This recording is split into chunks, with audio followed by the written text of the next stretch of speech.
গতকাল এবিভিপির সমর্থকেরা তারা কিন্তু প্রথম থেকে অভিযোগ তুলতে থাকেন যে এসএফআই এবং অন্যান্য বাম সংগঠন যেগুলো রয়েছে যাদবপুর বিশ্ববিদ্যালয়ে সেই বাম সংগঠন এবং এসএফআই এর তরফ থেকে জেনারেল বডি মিটিং করা হচ্ছে, কিন্তু এই জেনারেল বডি মিটিংয়ের এখতিয়ার কি এই বিষয়কে সামনে রেখেই তাদের তরফ থেকে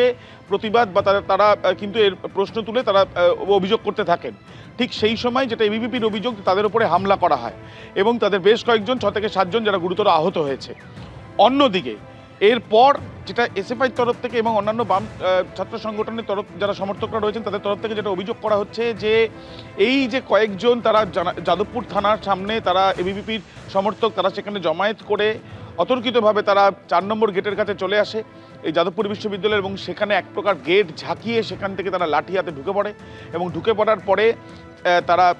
এসএফআই সহ অন্যান্য বাম ছাত্র সংগঠনের যে পতাকাগুলো রয়েছে ফেস্টুন সেগুলোকে ছিঁড়ে দেয়, এমনকি অগ্নিসংযোগ করে দেয়। এবং তার সাথে সাথে এই যে অরবিন্দ বিল্ডিংয়ের সামনে আমরা দাঁড়িয়ে আছি, এই অরবিন্দ বিল্ডিংয়ের সামনে গেটের কাছেও এসে তারা আগুন ধরায়, এমনটাই তাদের অভিযোগ। কিন্তু এই যে দফায় দফায় উত্তেজনার পরিস্থিতি তৈরি হয়েছে, যে দফায় দফায় উত্তেজনার পরিস্থিতির পর আজকেও কিন্তু এই প্রতিবাদ বা অভিযোগ পাল্টা অভিযোগ এগুলো কিন্তু রয়েছে। তার কারণ কি, এবিভিপির তরফ থেকে স্পষ্টত আজকে 12টার সময় যেটা কর্মসূচি নেওয়া হয়েছে সেটা গোল পার্ক থেকে এই 4 নম্বর গেটের কাছে, কিন্তু তাদের তরফ থেকে যেটা অভিযোগ করা হচ্ছে বা তারা যে বিষয়টার উপরে ভিত্তি করে এই মিছিল তারা করছে, তারা বলছেন যাদবপুর বিশ্ববিদ্যালয়ে চলো। অন্যদিকে এসএফআই এবং অন্যান্য বাম সংগঠন তাদের তরফ থেকে একটি কিন্তু আমরা দেখছি যে একটি কর্মসূচি নেওয়া হয়েছে যেটা সকাল 11টার সময়, এবং তাদের বক্তব্য যে বিজেপি আরএসএস এর হাত থেকে যাদবপুর ইউনিভার্সিটি শিক্ষা ব্যবস্থা এবং গণতন্ত্র এবং বাংলাকে রক্ষা করতে সব মানুষের জমায়েত, অর্থাৎ প্রত্যেককে ডাকা হচ্ছে। অর্থাৎ তুমি বুঝতে পারছো যে গতকালকে দফায় দফায় রাত্রিবেলায় যে পরিস্থিতি, তরুণকে বলবো একবার ছবিটা দেখানোর জন্য। আমরা দাঁড়িয়ে রয়েছি যেখানে, সেখান থেকে এই যে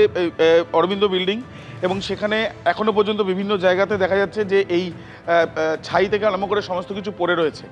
এইভাবে এই যাবৎকালে এরকম অগ্নিসংযোগের ঘটনা অরবিন্দ বিল্ডিংয়ের সামনে এক প্রকার প্রায় নেই বললেই চলে। এবং সেখান থেকে দাঁড়িয়ে তাদের তরফ থেকে কারা এই ঘটনার সঙ্গে জড়িত এই নিয়ে অভিযোগ পাল্টা অভিযোগ রয়েছে। এবং গতকাল এই জেনারেল বডি মিটিংয়ের যুক্তিকতা কী আছে বা এর এখতিয়ার কী আছে সেটা নিয়ে প্রশ্ন তোলে এবিভিপি, এবং তারপর তাদের ওপরে হামলা তোলা হয় যেমন তাদের অভিযোগ, এবং এসএফআই সহ অন্যান্য বাম ছাত্র সংগঠনের যারা সমর্থক তাদের বিরুদ্ধে তারা অভিযোগ করছেন পাল্টা।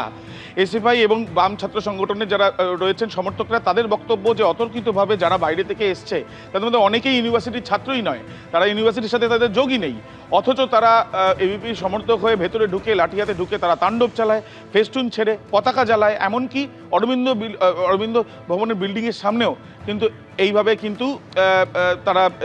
অগ্নিসংযোগ করে, যেটাতেও কিন্তু তারা প্রতিবাদ জানাচ্ছেন। এবিপি আনন্দ, এগিয়ে থাকে, এগিয়ে রাখে।